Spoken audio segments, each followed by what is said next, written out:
నమస్కారం ఘంటారావానికి స్వాగతం. ముందుగా ప్రధాన అంశాలు. పోలవరం నల్లమల సాగర్ పై నేడు సుప్రీంకోర్టులో విచారణ. బలంగా వాదనలు వినిపించాలని న్యాయవాదులకు సీఎం సూచన. కొలిక్కి వచ్చిన కాళేశ్వరం బ్యారేజీల పునరుద్ధరణ డిజైనర్ ఎంపిక 1-2 రోజుల్లో ఖరారు చేయనున్న నీటిపారుదల శాఖ. నేడు అసెంబ్లీలో హిల్ట్ పాలసీపై స్వల్పకాలిక చర్చ. సభ ముందుకు రానున్న తెలంగాణ యూనివర్సిటీ జీఎస్టీ సవరణ బిల్లులు.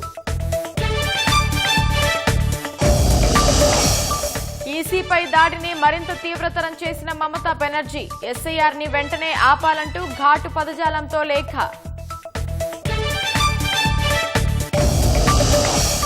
వెనెజువెలా తాత్కాలిక అధ్యక్షురాలిగా డెల్సీ రోడ్రిగ్జ్ బాధ్యతలు. 90 రోజుల పాటు అధికారంలో ఉంటారని ప్రచారం.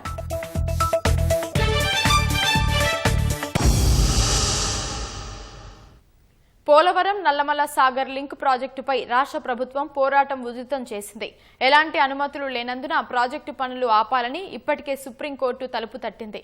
ప్రభుత్వం దాఖలు చేసిన పిటిషన్ ఇవాళ విచారణకు రానుండగా సర్కార్ తరఫున సమర్థంగా వాదనలు వినిపించేలా న్యాయ నిపుణులతో చర్చలు జరిపింది. తగిన ఆధారాలన్నీ సిద్ధంగా ఉంచుకోవాలని అధికారులకు నిర్దేశించింది.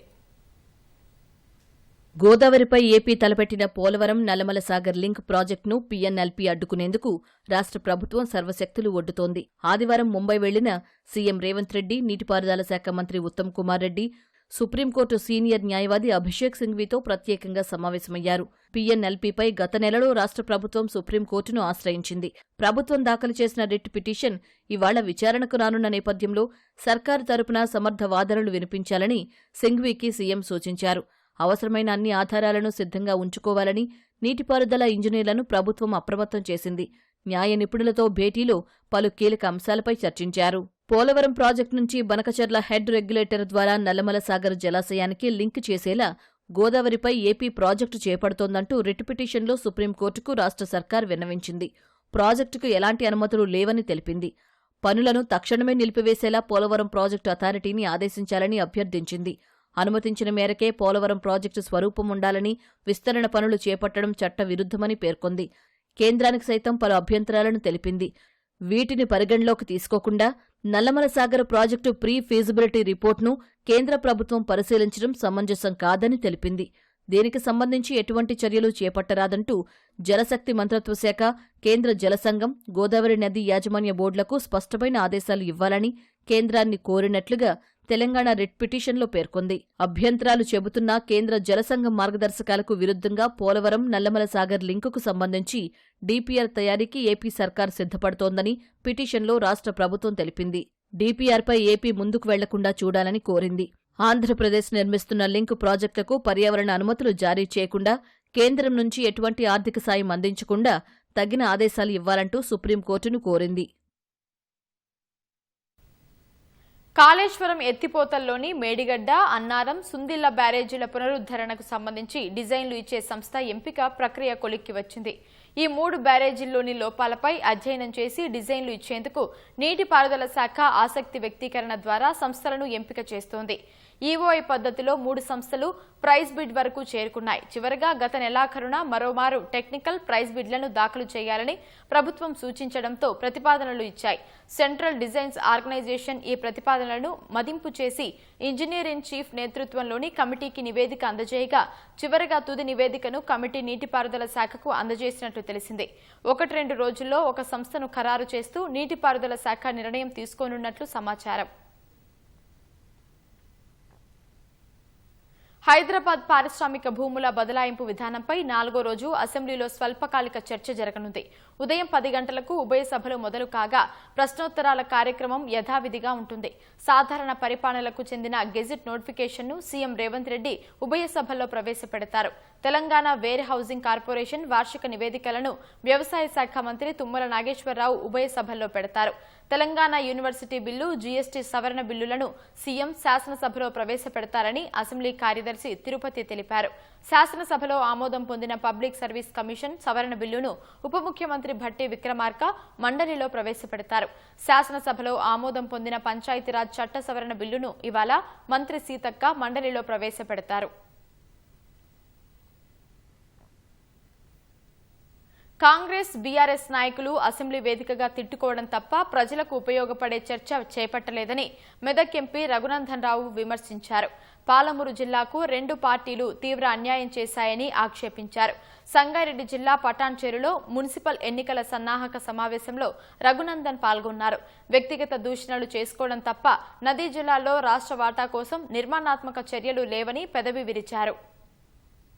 శాసనసభలో జరుగుతున్నటువంటి చర్చను మనం గమనంలోకి తీసుకున్నట్టయితే అప్పటి ముఖ్యమంత్రి చంద్రశేఖరరావు గారు ఢిల్లీకి వచ్చి సంతకం పెట్టినటువంటి పేపర్లు తెలంగాణకు ఎన్ని టీఎంసీలు అయితే సరిపోతాయని ఆ రోజు అంగీకరించిండో ఈ విషయాలు చాలా స్పష్టంగా ప్రజల ముందు ఉంచడం జరిగింది. కాంగ్రెస్ పార్టీని టీఆర్ఎస్ తిట్టడం, టీఆర్ఎస్ ని కాంగ్రెస్ తిట్టడం తప్ప వలసల జిల్లా అని పేరుపడినటువంటి పాలమూరుకి న్యాయం చేయడం లోపల 10 సంవత్సరాల్లో వాళ్ళు చేసినటువంటి నష్టం ఎంత ఉందో 2 సంవత్సరాల్లో ఇప్పటి ముఖ్యమంత్రి రేవంత్ రెడ్డి కూడా పాలమూరు జిల్లాకు అంతే నష్టం చేస్తా ఉన్నారు. వీళ్ళు ప్రజలని మభ్య పెడతా ఉన్నారు తప్ప నాటి టీఆర్ఎస్ కు నేటి కాంగ్రెస్ కి మధ్యలో ఏం తేడా లేదు.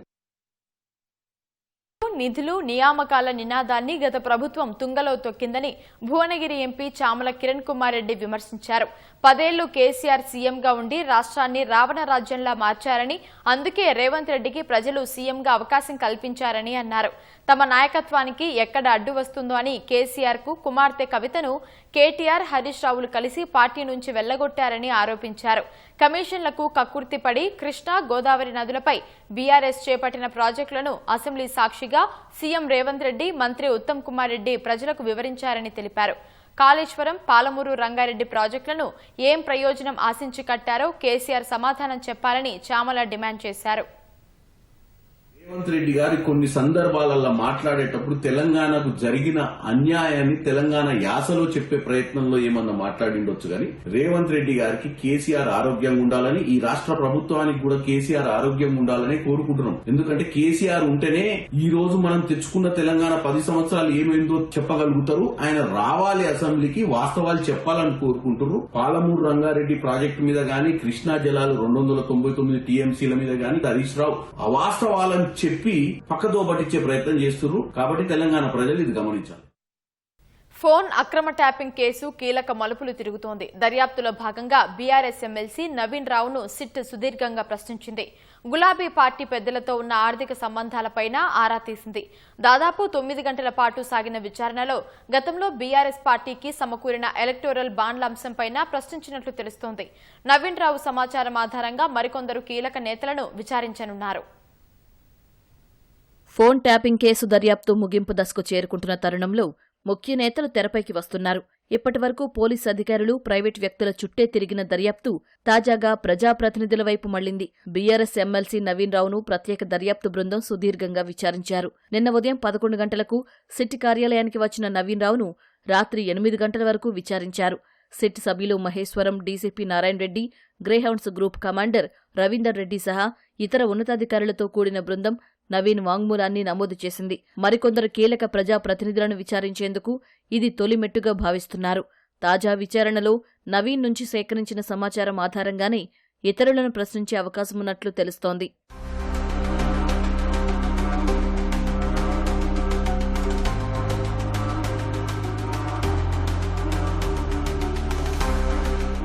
బీఆర్ఎస్ పెద్దలతో ఉన్న ఆర్థిక సంబంధాలపై నవీన్ రావును సిట్ విచారించినట్లు విశ్వసనీయ సమాచారం.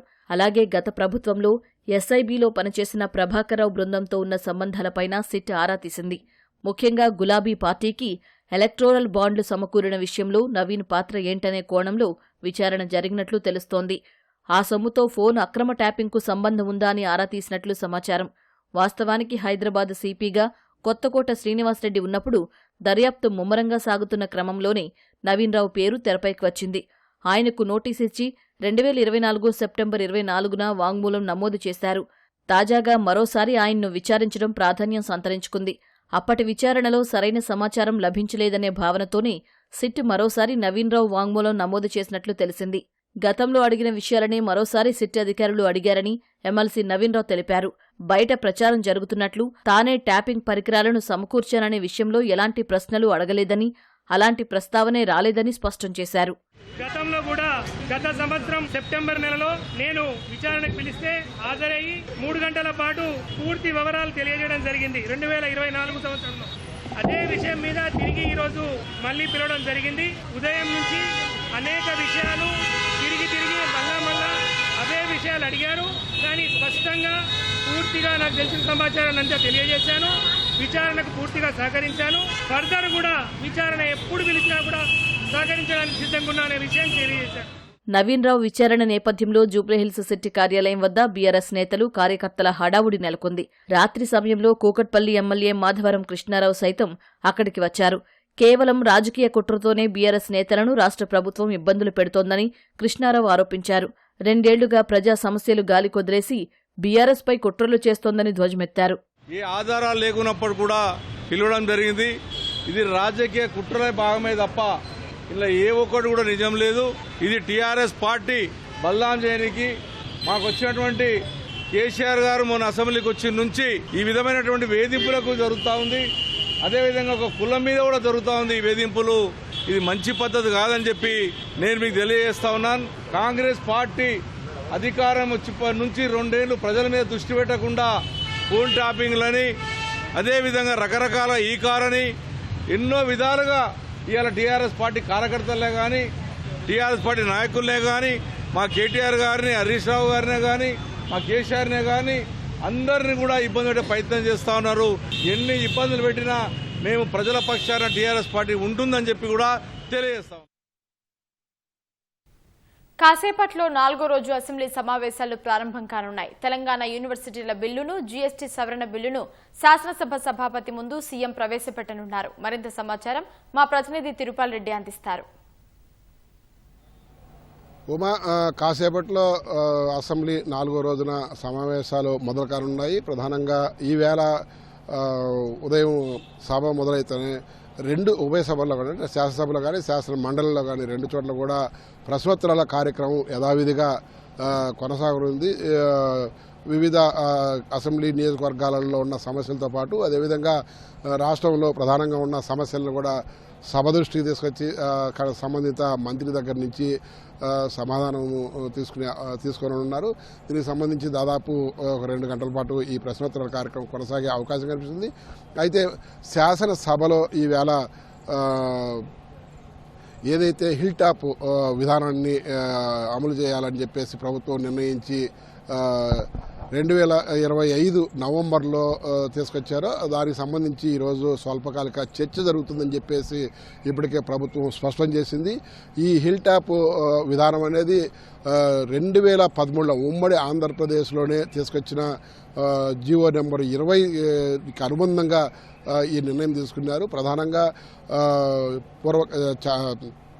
గతంలో ఎప్పుడైతే హైదరాబాద్ నగరం పూర్తి స్థాయిలో అభివృద్ధి చెందలేదో ఆ రోజుల్లో నగరానికి చివర్లలో ఏవైతే పారిశ్రామిక వాడలు ఏర్పాటు చేశారో ఆ పారిశ్రామిక వాడలన్నీ కూడా ఇప్పుడు నగర అభివృద్ధి విస్తరణ జరగడంతో అవన్నీ కూడా సెంట్రిక్ పాయింట్గా మారాయి. పెద్ద ఎత్తున ఈ పరిశ్రమలు వెదజల్లుతున్న కాలుష్యం కావచ్చు, అదేవిధంగా అక్కడ జరిగే ఇతరతర ఇబ్బందుల వల్ల ఇక్కడున్న జనావాసాల మధ్యలో ఉన్న ఈ పారిశ్రామిక వాడలన్నింటినీ కూడా ఊరి బయటకు తరలించాలని చెప్పేసి ప్రభుత్వం నిర్ణయించింది. 2013లో ఏదైతే జీవో నెంబర్ 20 ఇచ్చారో దానికి అనుబంధంగా ఈ కాంగ్రెస్ ప్రభుత్వం నిర్ణయం తీసుకుంది. 6 నెలల్లో సమయం ఇచ్చి 6 నెలల లోపల ఈ భూములన్నింటినీ కూడా క్రమబద్ధీకరించుకునే దానికి, మార్పు చేసుకోవడానికి, బహుళ ప్రయోజనాలకు ఉపయోగించినట్టుగా ఈ పారిశ్రామిక భూములన్నింటినీ కూడా మార్చుకోవడానికి అవకాశం ఇచ్చింది. మొత్తంగా తీసుకున్నట్లయితే కూడా నగరంలో వివిధ ప్రాంతాలలో సనత్ నగర్ కావచ్చు, మౌలాలి కావచ్చు, ఇలా వివిధ ప్రాంతాలలో ఉన్న 9,300 దాదాపు 9,300 ఎకరాలు స్థలానికి సంబంధించి ఈ నిర్ణయం తీసుకుంది. ఇవన్నీ కూడా సవరణ చేసి బహుళ ప్రయోజనాలకు అనుకూలంగా మార్పు చేసుకోవడానికి అవకాశం కల్పించారు. ప్రధానంగా దీంట్లో కూడా ఏదైతే రిజిస్ట్రేషన్ ఫీజులు ఉన్నాయో ఆ రిజిస్ట్రేషన్ ఫీజుల్లో కొంత రాయితీ ఇచ్చి ఈ మార్పులు చేసుకోవడానికి అవకాశం ఇచ్చారు. అదేవిధంగా రోడ్డు అంటే వెడల్పును బట్టి అంటే 80 అడుగులకు రోడ్డు వెడల్పు లోపలుంటే ఒక రాయితీ, 80 అడుగుల కన్నా మించి ఉంటే కూడా మరొక రాయితీ ప్రకటించారు. 80 అడుగుల లోపల ఉన్నట్లయితే 30% 30% అంటే ఏదైతే రిజిస్ట్రేషన్ ఛార్జీలు ఉన్నాయో ఆ ఛార్జీలలో 30% చెల్లించి ఈ మార్పు చేసుకోవచ్చు అని చెప్పి స్పష్టం చేశారు. అదేవిధంగా 80 అడుగులకు ఎక్కువ వెడల్పు ఉన్న రోడ్డు వెడల్పు ఉన్న ఆ ప్రాంతాల్లో ఉన్న భూములకు సంబంధించి అయితే కూడా 50% చెల్లించాలని చెప్పేసి స్పష్టం చేశారు. మొత్తం మీద దీనికి సంబంధించి కార్యాచరణ కొనసాగుతుంది. అయితే దీని మీద ఉన్న అనుమానాలకు తెరదించేదానికి ఈవేళ స్వల్పకాలిక చర్చ చేపట్టారు. ఏ పరిస్థితుల్లో ఈ పారిశ్రామిక వాడలను బయటకు తరలించాలని నిర్ణయం తీసుకున్నారు. గతంలో జియో నెంబర్ 20/20/2013లో ఇచ్చినప్పుడు ఆ రోజు రాష్ట్ర విభజన సమయంలో ఇచ్చిన జీవో కాబట్టి ఆ రోజు చేయలేకపోయారు. కాబట్టి ఈవేళ పూర్తి స్థాయిలో చేయాలా, ఇక్కడ నగరం మధ్యలో ఉన్న పారిశ్రామిక వాళ్ళన్నింటి కూడా బయటికి తీసుకెళ్లడం అవసరం అని చెప్పేసి భావిస్తున్నారు. దీన్ని మ్యాండేటరీగా చేయాలని చెప్పేసి కూడా ఆలోచిస్తున్నారు. ఏవైతే కన్వర్షన్ జరిగిన తర్వాత అక్కడ బహుళ ప్రయోజనాల కోసము ఇళ్ల నిర్మాణం కావచ్చు, లేకపోతే షాపింగ్ కాంప్లెక్స్లు కావచ్చు, లేకపోతే ఇంకా వేరే ఏదైనా సరే పెద్ద ఎత్తున అభివృద్ధి జరిగేదానికి అవకాశం ఉంది. ఇప్పటికే హైదరాబాద్ నగరంలో కొంత ల్యాండ్ అంటే భూమి కొరత ఉండాలి రియల్ ఎస్టేట్కి కూడా. దీనివల్ల రియల్ ఎస్టేట్ కూడా పుంజుకునే అవకాశాలు ఉన్నాయని చెప్పేసి ప్రభుత్వం చెప్తుంది. మొత్తం మీద దీనికి సంబంధించి ఈవేళ చర్చ కొనసాగుండాలి. అదేవిధంగా అట్లా అసెంబ్లీలో కావచ్చు, అట్లా మండలిలో కావచ్చు వివిధ సవరణ బిల్లులు కూడా తీసుకురానున్నారు. ప్రధానంగా ఏదైతే ఇక్కడ శాసనసభలో బిల్లులు ఆమోదం పొందినాయి అవన్నీ కూడా ఈవేళ శాసన మండలిలో కూడా ప్రవేశపెట్టున్నారు. ప్రైవేటు విశ్వవిద్యాలయాలకు సంబంధించి కానీ లేక జీఎస్టీకి సంబంధించిన ఇవన్నీ కూడా ప్రవేశపెట్టున్నారు. మొత్తం మీద ఈవేళ ఈ స్వల్పకాలిక చర్చ మధ్యాహ్నం తర్వాత మొదలయ్యే అవకాశం కనిపిస్తుంది. కాసేపట్లో అసెంబ్లీ సమావేశాలు మొదలుగానున్నాయి. Over to studio. ధన్యవాదాలు తిరుపల్ రెడ్డి. ఇక హైదరాబాద్ చాంద్రాయనగుట్టలో డ్రంక్ అండ్ డ్రైవ్ లో దొరికిపోయి ట్రాఫిక్ పోలీసులను పాముతో బెదిరించిన ఆటో డ్రైవర్ ఇర్ఫాన్ ను పోలీసులు అరెస్టు చేశారు. నిందితుడు మద్యం మత్తులో చనిపోయిన పాముతో బెదిరించారని, అందుకు క్షమించాలని చెబుతున్న వీడియోను చాంద్రాయనగుట్ట పోలీసులు విడుదల చేశారు. శనివారం రాత్రి మద్యం మత్తులో వాహనం నడుపుతున్న ఆటో డ్రైవర్ ఇర్ఫాన్ కు డ్రంక్ అండ్ డ్రైవ్ టెస్ట్ లో 150 వచ్చింది. దీంతో ట్రాఫిక్ పోలీసులు కేసు నమోదు చేసి ఆటోని సీజ్ చేశారు. దీంతో ఇర్ఫాన్ ఆటోలోంచి చనిపోయిన పామును తీసుకొచ్చి తన ఆటో ఇవ్వాలంటూ పోలీసులను పాముతో బెదిరించాడు. ఈ ఘటనతో చాంద్రాయనగుట్ట క్రాస్ రోడ్డు వద్ద భయాందోళన నెలకొంది. పోలీసులు మందుబాబును పట్టుకునే లోపే అక్కడి నుంచి పారిపోయాడు. ఆటో సీజ్ చేసిన పోలీసులు డ్రైవర్పై కేసు నమోదు చేసి నిందితుడిని అరెస్టు చేశారు. పహాడీ షరీఫ్ చార్మినార్ మజీద్ నిన్న డ్రింకింగ్ డ్రైవ్ పట్టుకుంటే ఆ సార్ని చచ్చిపోయిన పామ్ అయితే భయపెట్టించిన సార్. ఇప్పటి నుంచి తప్పు చేయను సార్. ఎందుకు భయపెట్టించినావు? బండి ఇచ్చి పెడతారేమో అని భయపెట్టించిన సార్. తాగి తోలకూడదు కదా సార్. ఇప్పటి నుంచి డ్రింకే చేయను సార్. తప్పైపోయింది సార్. వెనిజువెలా తాత్కాలిక అధ్యక్షురాలిగా ఉపాధ్యక్షురాలు డెల్సీ రోడ్రిగ్జ్ బాధ్యతలు చేపట్టినట్లు తెలుస్తోంది. వెనిజువెలా చట్టాల ప్రకారం ఆమె బాధ్యతలు చేపట్టాలని సుప్రీంకోర్టు సూచించడం, దేశ సైన్యం ఆమెకు మద్దతుగా నిలిచిన నేపథ్యంలో రోడ్రిగ్జ్ అధికార బాధ్యతలు తీసుకున్నట్లు సమాచారం. 90 రోజుల పాటు ఆమె అధికారంలో ఉంటారని తెలుస్తోంది. మరోవైపు వెనిజువెలా అధ్యక్షుడు నికోలస్ మదురో, ఆయన సతీమణి సిలియా ఫ్లోర్స్ ను బ్రూక్లిన్లోని మెట్రోపాలిటన్ డిటెన్షన్ సెంటర్లో అమెరికా అధికారులు ఉంచారు. అమెరికా దాడులతో తలెత్తిన సమస్యలను అధిగమించేందుకు సుప్రీంకోర్టు ఆదేశాల మేరకు వెనజువెలా తాత్కాలిక అధ్యక్షురాలిగా ఉపాధ్యక్షురాలు, చమురు, ఆర్థిక శాఖల మంత్రి డెల్సీ రోడ్రిగ్స్ బాధ్యతలు చేపట్టినట్లు తెలుస్తోంది. 90 రోజుల పాటు ఆమె అధికారంలో ఉంటారని రక్షణ మంత్రి పాడ్రినో ప్రకటించినట్లు అంతర్జాతీయ కథనాలు వెల్లడించాయి. ఆ దేశ సైన్యం కూడా ఆమెకు మద్దతిచ్చినట్లు పేర్కొన్నాయి. అయితే అధికారికంగా ఎక్కడా దీనిపై ప్రకటన వెలువడలేదు. మరోవైపు డెల్సీకి అమెరికాతో సంబంధాలు ఉన్నట్లు తెలుస్తోంది. చమురు పరిశ్రమలోని రిపబ్లికన్లతో, వాల్ స్ట్రీట్తోనూ ఆమెకు మంచి సంబంధాలు ఉన్నట్లు సమాచారం. దీనిని బట్టి వెనజువెలా అధ్యక్షురాలిగా డెల్సీ కొనసాగే అవకాశమున్నట్లు తెలుస్తోంది. వెనజువెలా అధ్యక్షుడు నికోలస్ మదురో, ఆయన సతీమణి సిలియా ఫ్లోర్స్ ను బ్రూక్లిన్లోని మెట్రోపాలిటన్ డిటెన్షన్ సెంటర్లో అమెరికా అధికారులు ఉంచారు. గ్యాంగ్స్టర్లు, మాదక ద్రవ్యాల కేసులోని నిందితులను ఈ జైల్లో ఉంచుతూ ఉంటారని అంతర్జాతీయ మీడియా పేర్కొంది. ఈ జైలు ఎంతో సమస్యాత్మకమైందని తెలిపింది. స్టాచ్యూ ఆఫ్ లిబర్టీకి సమీపంలో ఉన్న ఈ జైలుపై అనేక విమర్శలున్నాయి. ఇక్కడి దారుణ పరిస్థితుల కారణంగా దీన్ని భూమిపై నరకంగా అభివర్ణిస్తారు. నిషేధిత వస్తువులు అనుమతించడం, లంచాలు తీసుకున్నారని జైలు సిబ్బందిపై ఆరోపణలు ఉన్నాయి. అటు మదురో దంపతులను ఉంచిన జైలు వద్ద పలువురు నిరసన తెలిపారు. వెనజువేలాపై అమెరికా దాడులకు వ్యతిరేకంగా ప్లక్కార్డులను ప్రదర్శించారు. ఓ దేశంపై ఏకపక్షంగా దాడులు చేసి అధ్యక్షుడిని నిర్బంధించే అధికారం ట్రంప్నకు లేదని ఓ నిరసనకారుడు అన్నారు. అమెరికా చట్టాలతో పాటు అంతర్జాతీయ చట్టాలను ట్రంప్ ఉల్లంఘించారని తెలిపారు.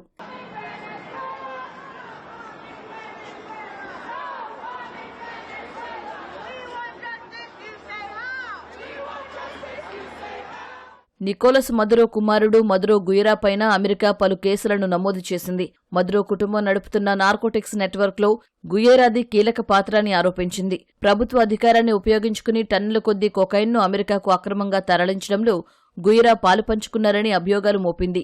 డ్రగ్స్ సరఫరాతో సంపాదించిన డబ్బుతో గుయిరా ఆయుధాలను కొనుగోలు చేశారని అమెరికా న్యాయ విభాగం తన అభియోగ పత్రంలో పేర్కొంది.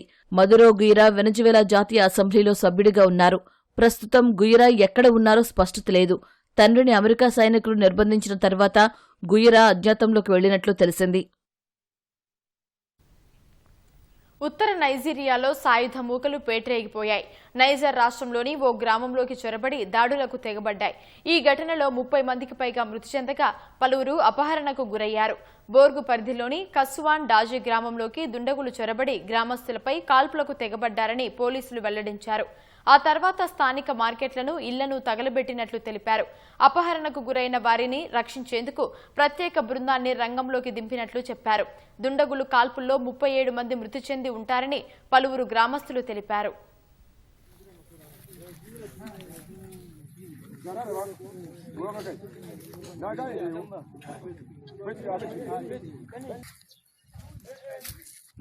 sai ka ce ba mutane ba ne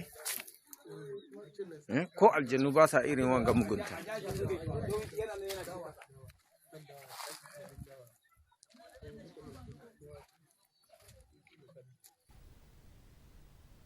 ఎన్నికల సంఘంపై పశ్చిమ బెంగాల్ సీఎం మమతా బెనర్జీ తన దాడిని మరింత పెంచారు.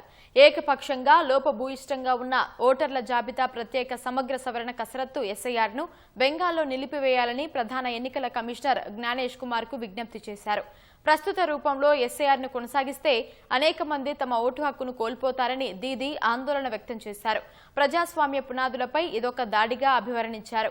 ఈ మేరకు ఘాటైన పదజాలంతో సీఈసీకి లేఖ రాశారు. ఏమాత్రం ప్రణాళిక, సన్నద్ధత లేకుండా తాత్కాలిక పద్ధతుల్లో తీవ్ర అవకతవకలతో, విధాన ఉల్లంఘనలతో ఎస్ఐఆర్ను ఈసీ కొనసాగిస్తోందని మమతా విరుచుకుపడ్డారు. ఇప్పటికే 2 లేఖలు రాసిన విషయాన్ని గుర్తు చేస్తూ క్షేత్రస్థాయిలో పరిస్థితులు నానాటికి క్షీణిస్తున్నాయని పేర్కొన్నారు. సరిదిద్దలేనంత నష్టం జరగడానికి ముందే ఈ కసరత్తును ఆపాలని విజ్ఞప్తి చేశారు. జాతీయ స్థాయిలో ఎస్ఐఆర్ లక్ష్యాలేమిటో తెలియని స్థితిలో ఈసీ ఉందని మమత విమర్శించారు.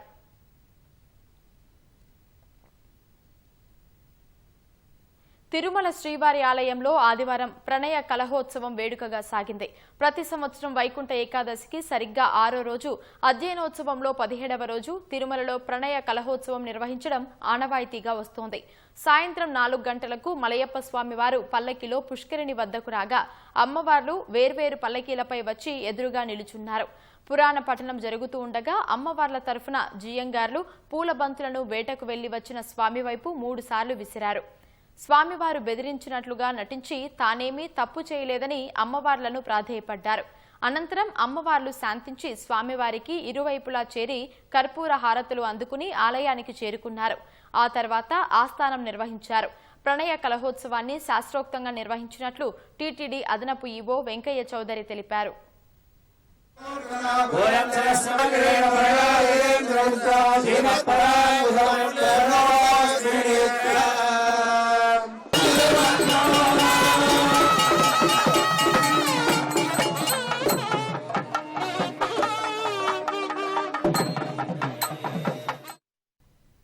హైదరాబాద్లో సురవరం ప్రతాప్ రెడ్డి యూనివర్సిటీలో స్పందన నృత్యకేలి 3వ వార్షికోత్సవం ఘనంగా ముగిసింది.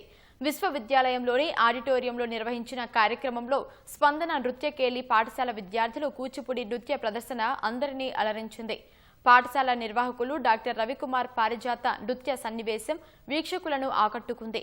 ఈ సందర్భంగా కార్యక్రమంలో పాల్గొన్న చిన్నారులకు పురస్కారాలు ప్రదానం చేశారు. స్పందన నృత్యకేలి పాఠశాల నిర్వాహకులు డాక్టర్ రవికుమార్ ఇప్పటి వరకు 102 అవార్డులతో పాటు Guinness book, link of book awards అవార్డులు అందుకున్నారు.